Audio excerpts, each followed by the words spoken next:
There are settlement mechanisms as well, in which you admit to the objections of an authority in order to get a reduction of the fines. That's actually not a deterring factor, but just helping the administrative process not to commit resources to some costly activities. There is leniency. That's a very big, well, invention, if you want to call it. It actually took like 20 years to produce a well-functioning leniency mechanism.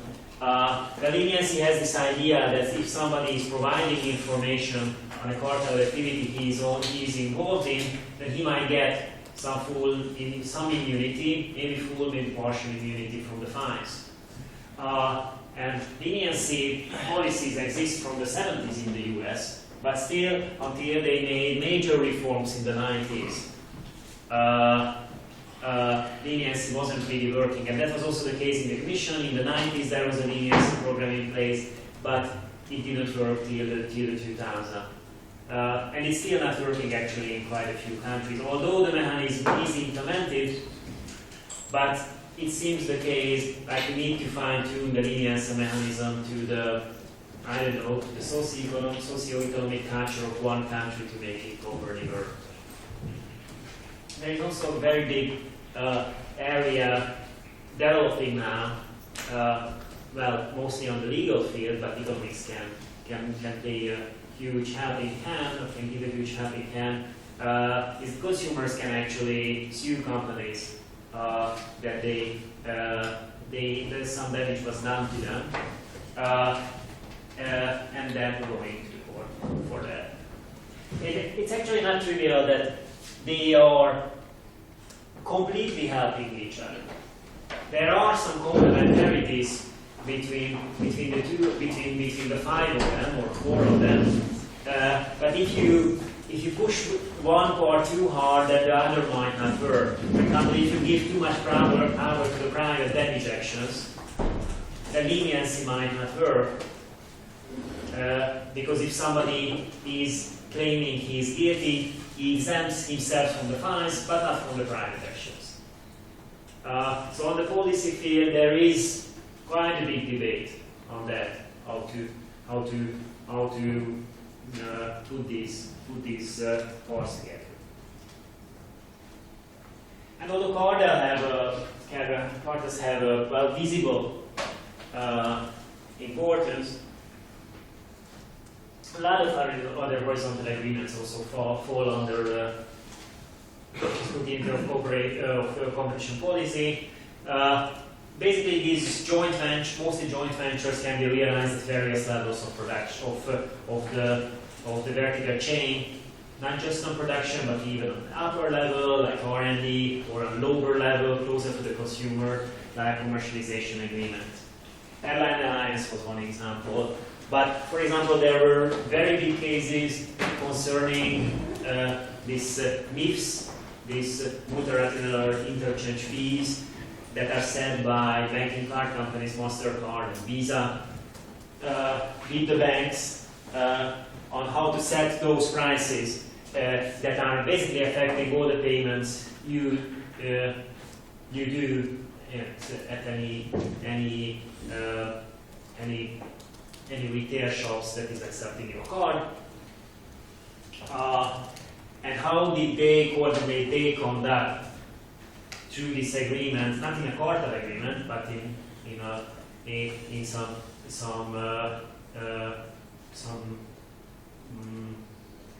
well, agreed way on price structure and such, that might have affected the fees the merchants had to pay and might have inflated their costs.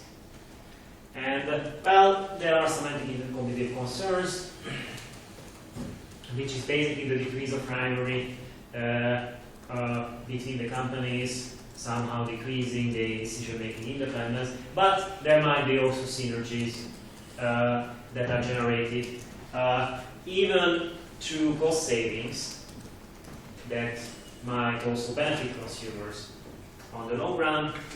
But other positive externalities, like if we are building a joint company on research, that might have a beneficial effect on each other.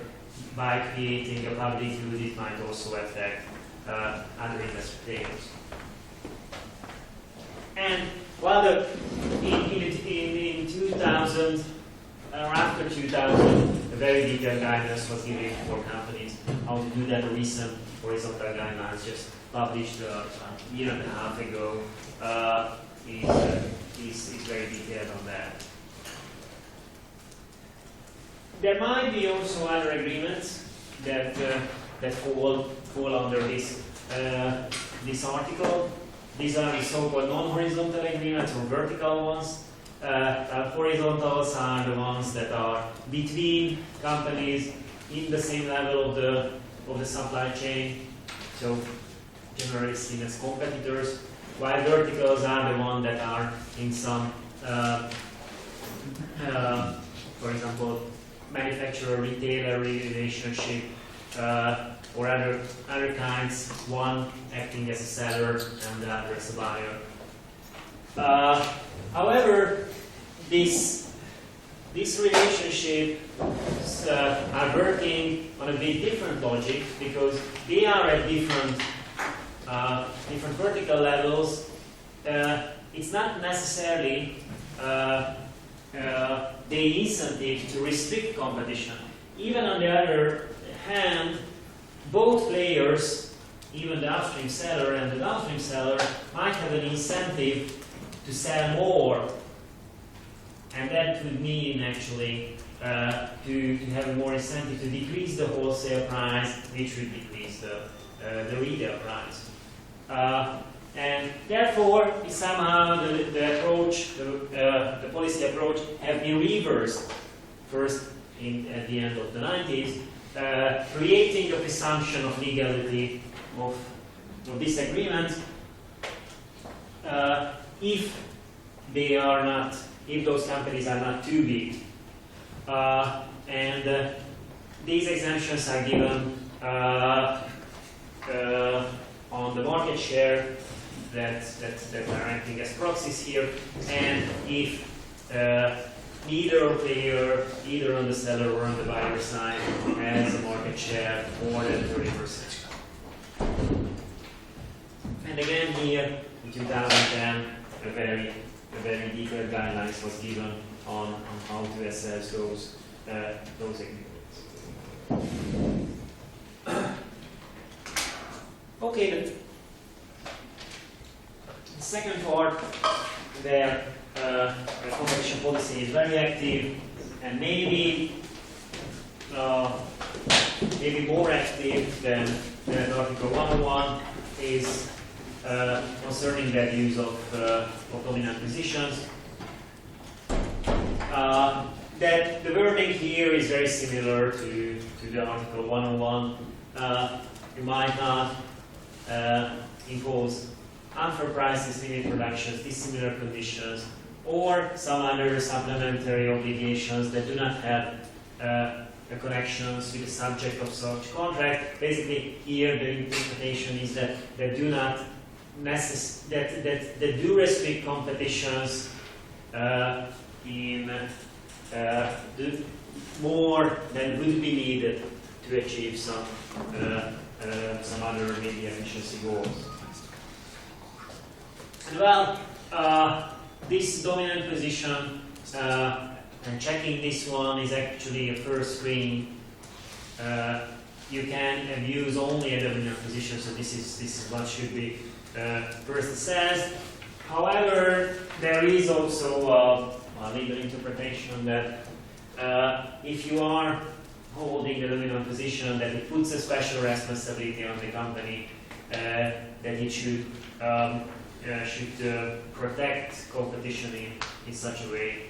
There isn't really a general definition on how dominance should be assessed.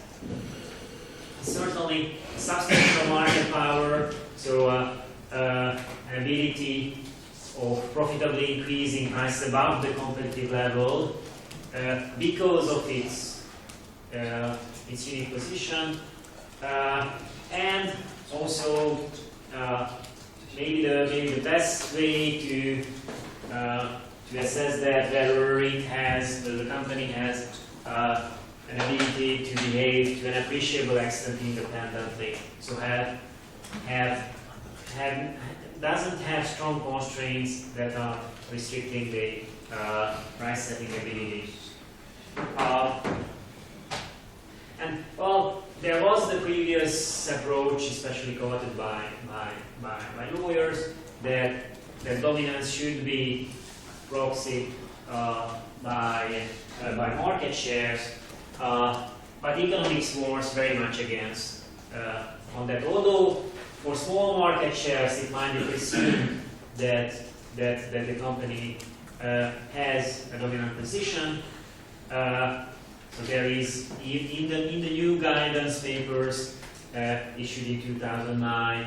This guidance is given that it's unlikely to find dominance under 40%, and the higher the market share, the more likely that this can be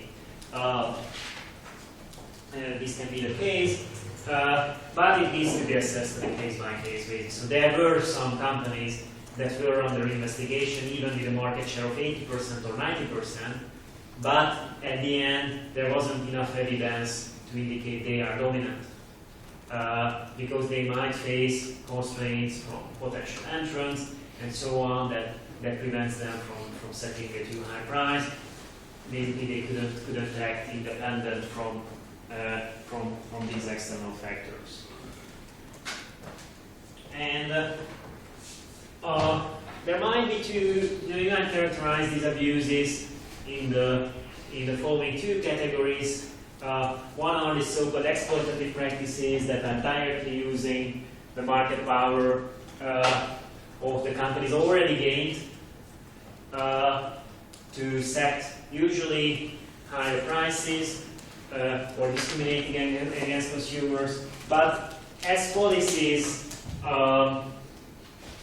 basically realize that there are a lot of type 1 errors you can make in these assessments, the policies consciously refrain from using the power in that. Actually, in U.S. policy, it doesn't exist, and in a lot of competition laws, Australia, for example, the exploitative practices are not included.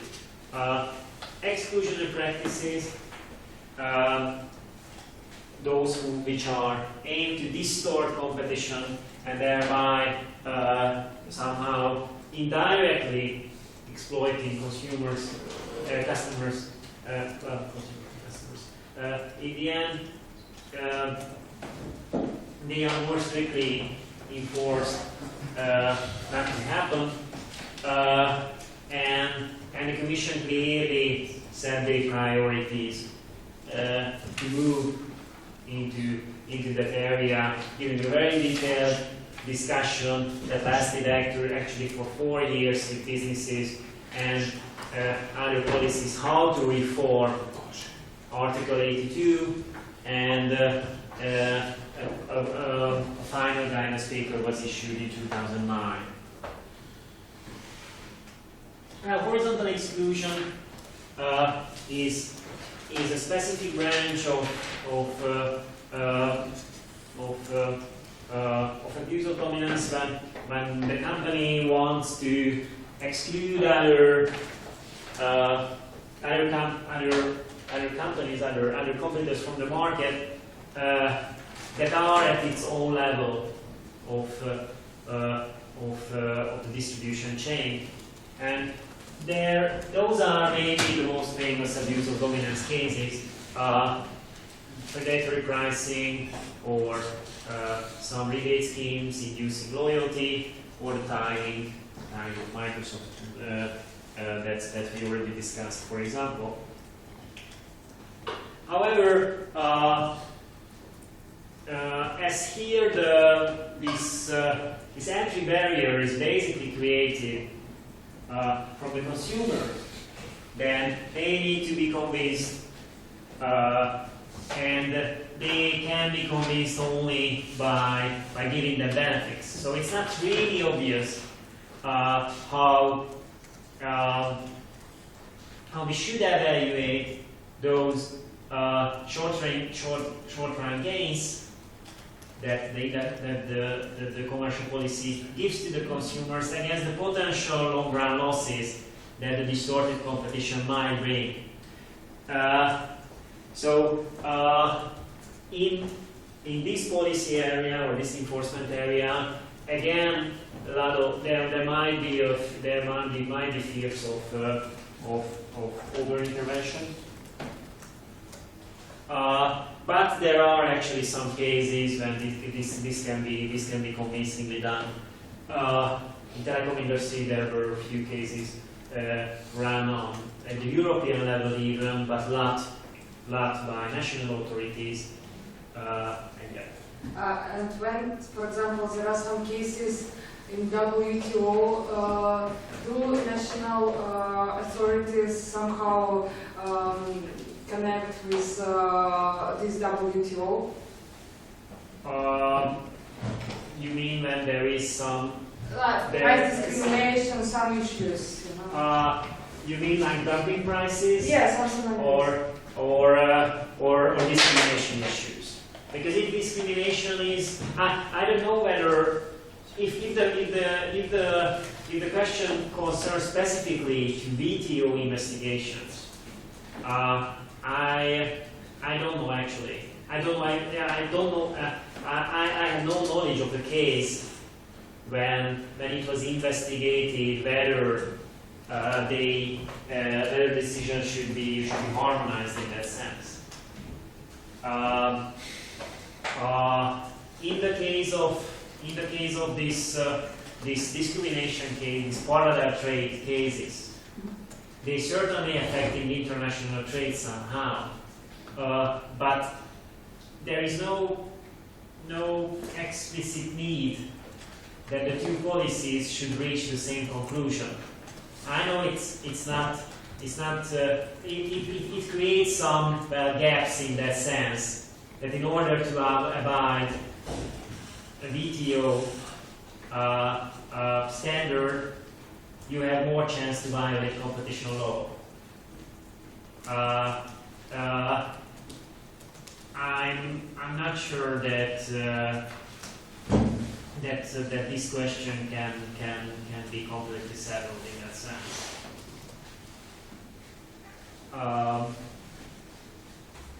Well,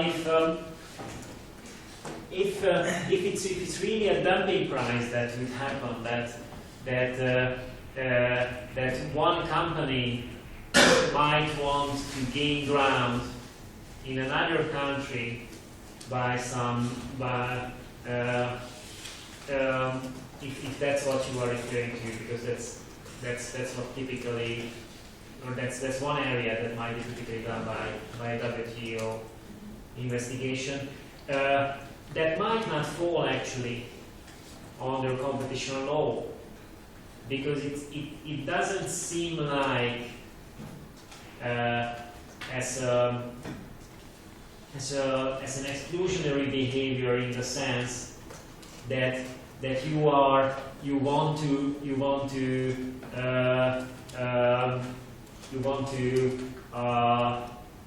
abuse your dominant position from one country to leverage market power to the other. Because that might make more sense actually if the home company is protecting itself from imports by imposing a dumping price. In that case, that could fall under competition law too, but I would expect that since WTO is also against them and competition law is also against them, that the two policies would almost reach the same conclusion. So some cases, yeah, if it's really an abuse of dominant position in that specific market, then it's yes. If it's much more from an exporting company, then it might not be the case.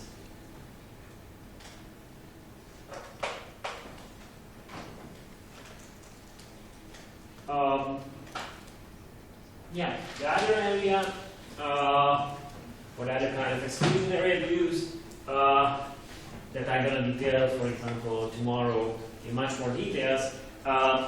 And there's a dominant company that is active both at the upstream level and both at the upstream and both at the downstream level, and engages in some kind of activity to exclude the downstream rival. For example, an integrated electricity company is restricting access to some downstream retailers that want to compete with its downstream arm. And here, basically, the behavior is building up some entry barrier at the downstream level by raising the rival's cost. This is what I mean by this RRC abbreviation. And because the upstream price, the wholesale prices are inflated, that very likely softens competition on the downstream level, which will lead to higher downstream prices.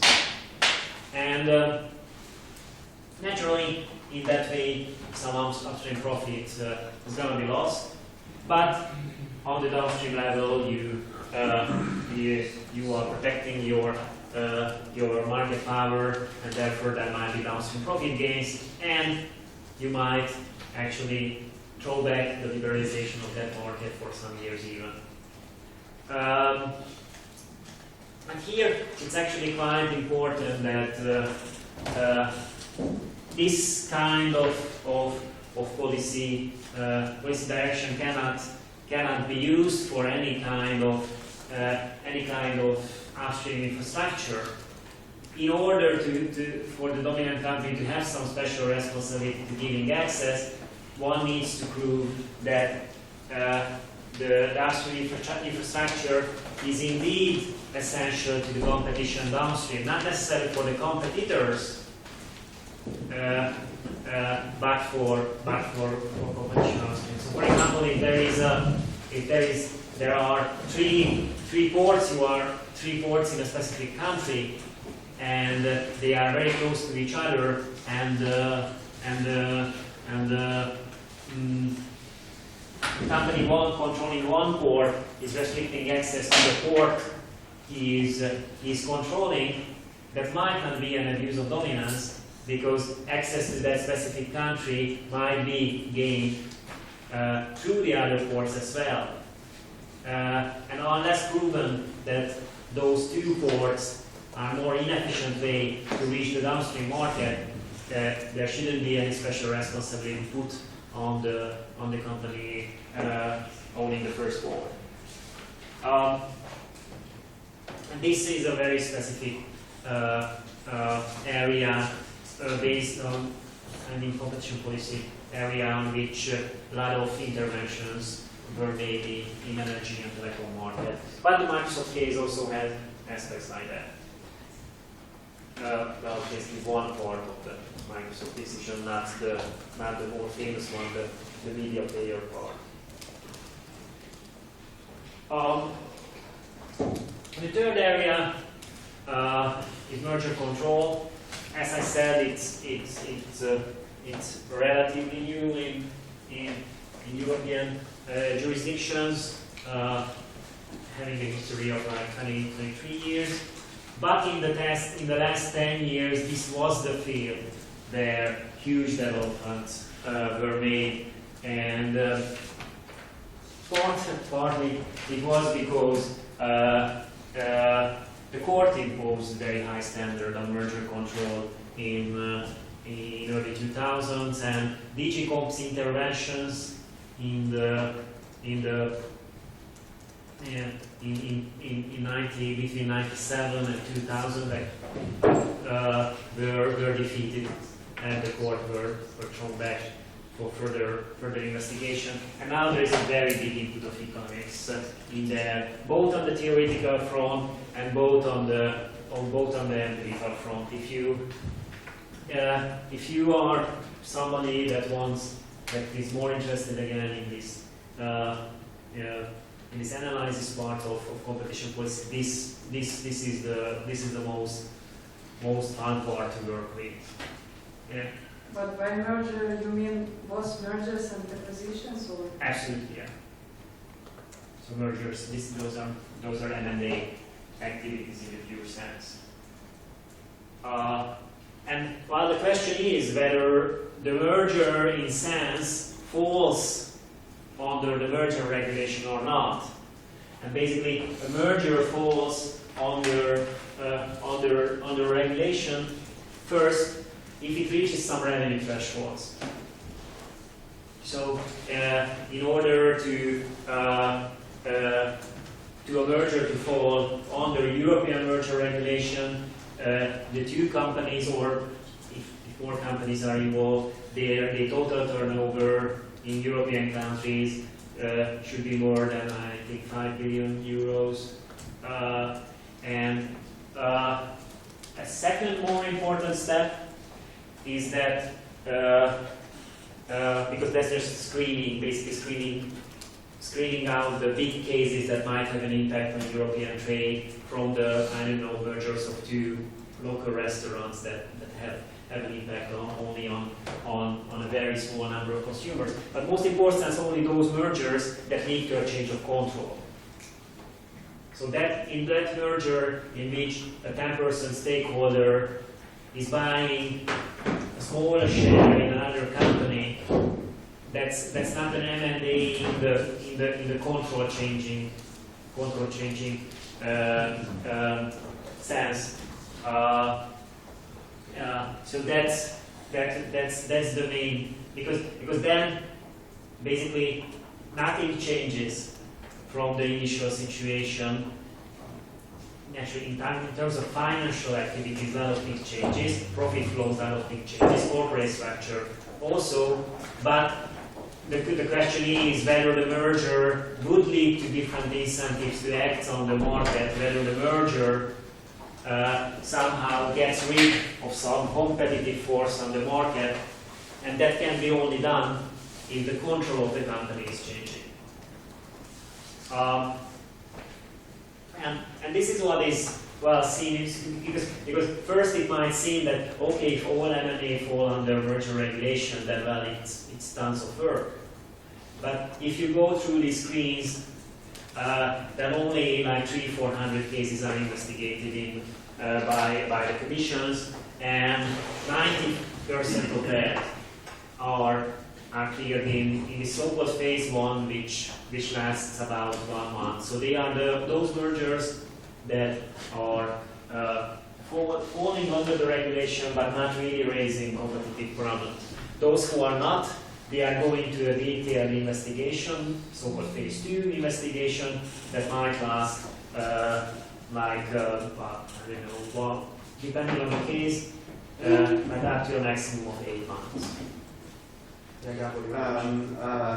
Based on your description, I get the sense that this is perhaps the most automated part of regulation, or because you said like screens, do you mean some kind of automation in there that would just go through some basic checks and then give you either green or red, or how does that work? Well, this is first there are some checks whether it falls under the regulation or not.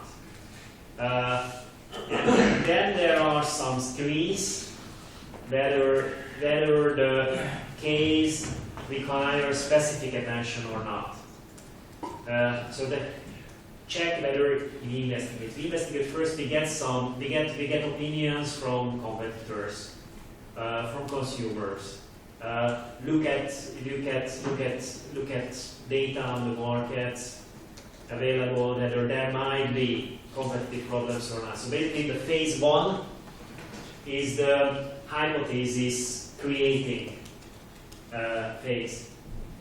If there are no hypotheses on which you can build a theory of harm that it might affect the market, in a harmful sense, then you give the green light. But if once you go to phase 2, this is not automated anymore. You really have to go case by case, and if this is a pharmaceutical merger, then you need a completely different empirical and theoretical mindset and applications to go through than it's I don't know, a software merger. So there, in those 30 cases each year, this is where the real work starts. And in that sense, you are also right that that this is, in the case, the most automated, or that this is the part of the policy that almost uniquely, or well, at least 90% of cases, concentrates on the cases. Those parts, 102 and 102, it's much more on how should competition law be coordinated with other policy, how to give guidances for firms, what not to do on the markets, how not to interfere with the competitive process. This is the direct application only on those mergers that are notified. And there was also a big change here in policy in the middle of 2000. That before that, mergers fall under the so-called dominance test. The mergers could have been blocked only if it was proven that it enforces dominant position or creates dominant position. But now, what most of the European authorities are using is this SLC, test of significant lessening of competition, basically checking whether the merger leads to an increase or market power or not, but not necessarily surpassing the dominance threshold. And in this case, in this sense, the SLC can handle more gap cases. For example, if, I don't know, 3 telecom companies are merged, there are 3 telecom companies or 4 telecom companies in most of the countries, very likely any one of that is enough to restrict a dominant position to be formed. So if 2 telecom companies merge, very likely it won't be dominant. Although you might have the sense that if T-Mobile is buying Vodafone, then it might lead to some price increases, and that then the merger regulation might have to do some work there.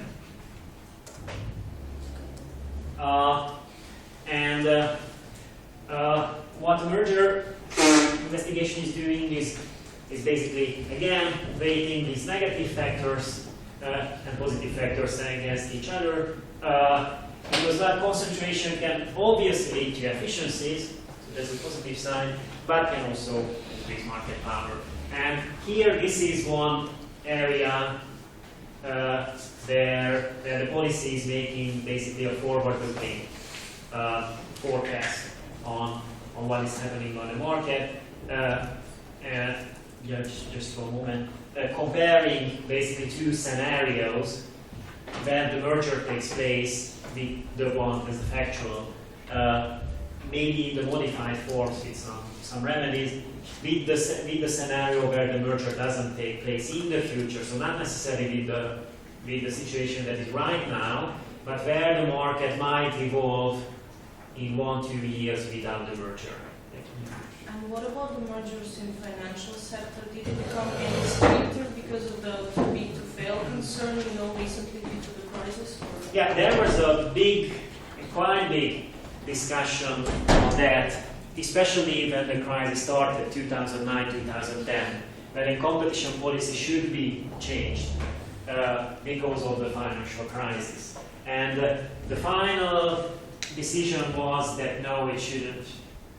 There was one part, but the antitrust enforcement shouldn't be changed. Maybe that's the more right way to put it, because the state aid part changed considerably.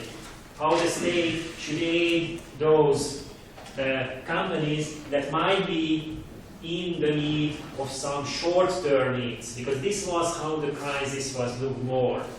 That this is the idea that might take some years until the crisis goes on and passes. And well, we are still feeling that still didn't completely go away. But state aid might be a more better way to do that. If one is changing on the general level the rules of merger policy, for example, that might be more dangerous. Naturally, we are taking it more seriously, that specific part, that actually if that firm is not taken over, then it will fail. And basically, the merger is, even if it restricts competition that is taken over, it is still better than if it is burned down. That is taken into account, but on a case-by-case basis. So that's the important answer for that. The bank mergers, usually in the case of banks, state aid was much more the answer for any government. Even predicting the situation, there are a series of bank mergers gonna take place because banks are going bankrupt. Because that was the real fear, that two bank goes bankrupt, that there won't be time for mergers because the banking system will collapse as such. And that's why they concentrated on state aid. And they were really more lenient in giving helps to, well, especially in England and Ireland, but also in Spain, to certain banking groups. Yeah, just one thing that well, one thing that matters is that here this is one, again, is again illustrating that this is very much that part which is very practical, that here the authorities actually have to abide to very strong, very strict deadlines. For investigating a pest abuse, the authorities usually can spend 1 or 2 years doing that, and they really need that to build up a case. For a merger, you need to act very quickly in order to protect the companies involved in that, and well, potentially resolve the situation quite quickly, especially if it's a hostile takeover, for example, that you need to start on that. And here again, this horizontal vertical distinction matters quite a lot. Those mergers in which a firm is buying a direct competitor or potentially direct competitor face more scrutiny, and at least 80% of mergers fall under this category. It might vary from year to year. It might be because of two effects: this loss of rivalry fears, that if you might have more incentive to increase prices, because if that prices goes to if those consumers go to your competitor that you are acquiring, then basically they are resting in your pocket. I mean, at least the money that is coming from them. But they might they are more concentrated. Industry might also lead to a larger chance of some collusion, not necessarily explicit collusion, but tacit one. And those are called unilateral effects and coordinated effects, just if you want to know the terms, if those comes up. But then quite a few balancing factors need to be accounted as well. And one of that I actually didn't list, but this is what Valeria was asking about, is this so-called failing firm defense. the entry of other competitors, the biopower of some customers that might actually prevent you from getting a price increase implemented.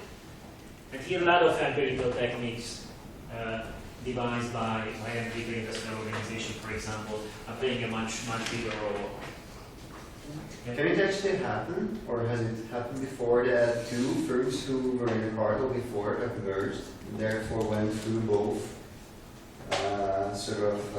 analysis, if you will, at merger control level and then at a Yeah, it happened. Yeah, in cement industries it happened. For example, the cement industry was it's still a very cartelized industry. Because, cement is very much a product that,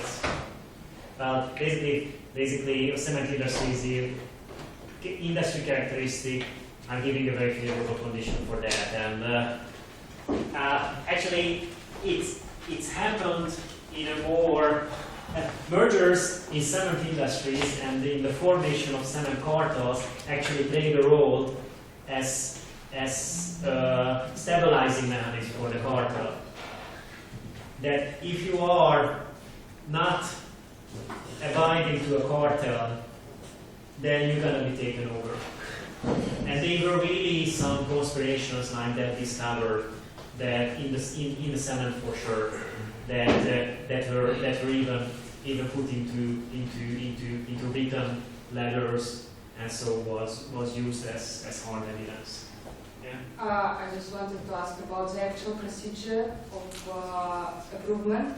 For example, two firms decided to merge, and the first should be the stage of due diligence, yeah, and then they ask for an improvement of the authority, or when it happens. And the second question is, are they obliged to provide any data, information, some internal information for this national authority, or how is it going? Yeah. Actually, it's you need to when the merger happens, or your bid is accepted by the buyer, by the sellers or something. Then you have some deadlines to notify the merger to the authority. Usually that's 1 or 2 months depending on jurisdiction, and you need to notify it to any national or international authority that has jurisdiction. And for example, in Europe, if I don't know, an Austrian and a Slovakian firms are merging, just to give an example, the question is whether they should notify the merger to the Austrian and the Slovakian authority or to the European Commission. And there are some revenue threshold above which you should notify it to the European Commission if you are active in at least 3 countries and having turnovers, I think 500 million euros in each. So if you are big enough and affecting at least 3 countries, the case goes to the European Commission. If you are moderate, again falling under some revenue threshold, or not active in so many 3 countries, this is the 3-country rule. This is how it's referred to. Then you notify once to the Austrian authority, once for the Slovakian authority. You need to wait till you get the approval from both, and then you can proceed with the merger. Second, you need to produce data. Basically, when you are filling the so-called notification form, when you notify the merger, the notification asks detailed questions on your corporate structure, on your future business plan, and you also need to give data on your market shares, on your prices, on your evaluation of the future situation, and so on. And then even later, the authorities anytime can ask further questions from you. So the notification is naturally a standard form, this is a standard form that should be filled even by a pharmaceutical company or by a cement company, and well, the case-specific questions can be only asked later. But that's a dialogue basically of a merger between the two parties, how to get a more and more complete picture of the industry if there are some problems potentially with the merger. If there isn't, because for example, it's almost sure that you are, I don't know, a 3-person market firm taking over a 1-person firm. Maybe there is some uncertainty whether you are a 5-person firm taking over a 2-person firm. Then that's not enough to give a ground for further investigation, and then the merger will be cleared in phase 1. In fact, if your total market share is below 15%, you're almost sure going to be cleared in phase 1. Just some, just to give it quickly, there were also another big area is these vertical mergers. When two firms in different places of a vertical chain are merged, and here it's actually more tricky in the sense that, as always in vertical cases, it raises more possibilities to efficiencies, although there might be also some foreclosing effects to take care of. Well, tomorrow I'm going to talk about some of that, so in energy, but there were quite a few in the last 2 years that, well, 3 years because they were in 2009, 2008. But those are some that you also know, like Microsoft Stack or Intel McAfee, that are actually not even as manufacturer-retailer relationship, but producing much more goods that are of some complementary nature, like Intel is producing motherboards and McAfee, that's an antivirus software. Oracle Sun was actually a merger that was given a green light by US authorities quite quickly, but European Commission investigated it to some more months, and even some remedies needed to be offered. Yeah, this is just some sources that, if you wanna, you can check on the slides later. That you might want to see if you are interested in competition policy.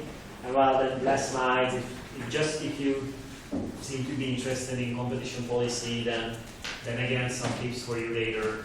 Back to work if you are interested in that, not only in competition policy as such, but in any regulatory authorities, because I said there are a lot of fruitful connections between the two areas, even if you want to go for research later or to a market consulting company. All right. Any specific question in the end? You've talked quite a lot about the analytical function of the comparison measure. I'm just curious whether the function and the power of execution or enforcement and control is enough, or how does that work out? Can they actually go after each case, or who is it who would do that and look at the terms whether they did what they were supposed to? Yeah, that's a good question. I mean, it's certainly now it's, well, if you ask any agency, every agency will see that our resources are scarce, but they still find so the enforcement plays a huge role. But if you want me to give some estimations on how large actually the resources that are devoted to enforcement to actual cases at the European level, it's more than 50%, but not much more than 50%. For a small agency, enforcement might take over because you have fewer resources to economize on. But on the big agency levels, a lot of resources are actually devoted to policy, to really coordinating with other policy to make sure that that proposals making by ministries, making by other agencies are not restricting competition. This is the so-called competition advocacy part. For all agencies, at least 10% of the work is but yeah, at a larger international level more devoted to that. That's an invisible part of policy work. But really checking new laws, whether that law